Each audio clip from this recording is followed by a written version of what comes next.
Hi, இன்னைக்கு பார்க்க போகிற ரெசிபி என்னென்னா பாலக்கீரை மசியல். ஃபஸ்ட்டு அதுக்கு தேவையான பொருட்கள் பார்த்தலாம். நான் பாலக்கீரை வந்து ஒரு கட்டு எடுத்திருக்கேன், க்ளீன் பண்ணி எடுத்து வச்சுருக்கேன். தேவையான அளவு உப்பு, பெருங்காயம் கொஞ்சம், ஒரு 7-8 சின்ன வெங்காயம், 2 பச்சை மிளகாய், இந்த அளவுக்கு புளி, சின்ன சைஸ் அளவுக்கு புளி, 2 பல்லு பூண்டு, ஒரு அரை ஸ்பூன் ஜீரகம், தாளிக்கிறதுக்கு கடுகு, உளுந்தம்பருப்பு, ஒரு காஞ்ச மிளகாய், தேவையான அளவு எண்ணெய் எடுத்துக்கலாம். இப்போ வந்து இது எப்படி செய்யலான்ட்டு பார்க்கலாம். ஒரு அரை ஸ்பூன் எண்ணெய் சேர்த்துக்கோங்க. எண்ணெய் ஊற்றிருக்கேன். இப்போ வந்து இதில் ஜீரகம் சேர்த்துடலாம்.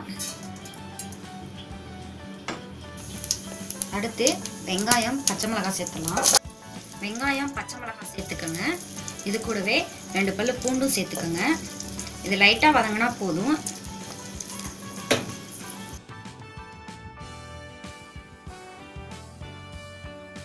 அடுத்து கீரை சேர்த்துங்க.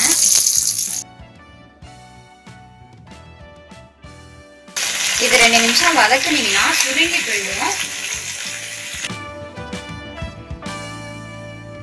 இங்கே பாருங்க, ஒரு 3 நிமிஷத்துல நல்லா சுருங்கி போயிடுச்சு. இப்போ இதில் வந்து கொஞ்சம் தண்ணி சேர்த்துக்கலாம்.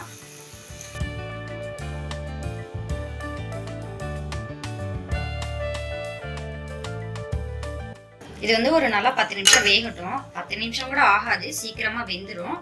இது கீரை கொஞ்சம் நல்லா வேகட்டும். கடைசி அப்புறமே உப்பு சேர்த்துக்கலாம். கீரை வெந்துருச்சுங்க. இப்போ வந்து கீரைக்கு தேவையான உப்பு சேர்த்துலாம். இதை நல்லா மிக்ஸ் பண்ணி விட்டுருங்க. இப்போ வந்து இதை ஆஃப் பண்ணிடலாம். கொஞ்சம் தண்ணி இருக்கு, இது அரைக்கிறதுக்கு யூஸ் ஆகும், அதனால நான் ஆஃப் பண்ணிட்டேன். இப்போ இதில் வந்து கொஞ்சம் புளி சேர்த்துடலாம். எடுத்து வச்சிருக்க புளியும் சேர்த்து ஆற வச்சு ஒரு ஜாரில் போட்டு கொஞ்சம் கொரன்னு அரைச்சி எடுத்துக்கலாம். மிக்சியில் போட்டு கொஞ்சம் கொரன்னு அரைச்சி எடுத்துட்டேங்க. இப்போ வந்து இதை தாளிச்சிடலாம். இப்போ வந்து இதில் 1 ஸ்பூன் எண்ணெய் சேர்த்துக்கோங்க. எண்ணெய் நான் சேர்த்துட்டேங்க. இப்போ இதில் வந்து கடுகு, உளுந்தம்பருப்பு சேர்த்துடலாம். கடுகு, உளுந்தம்பருப்பு சேர்த்துக்கோங்க.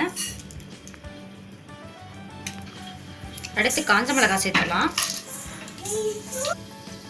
அடுத்து கருவேப்பிலையை சேர்த்தலாம். இப்போ கொஞ்சமாக பெருங்காயம் சேர்த்தலாம்.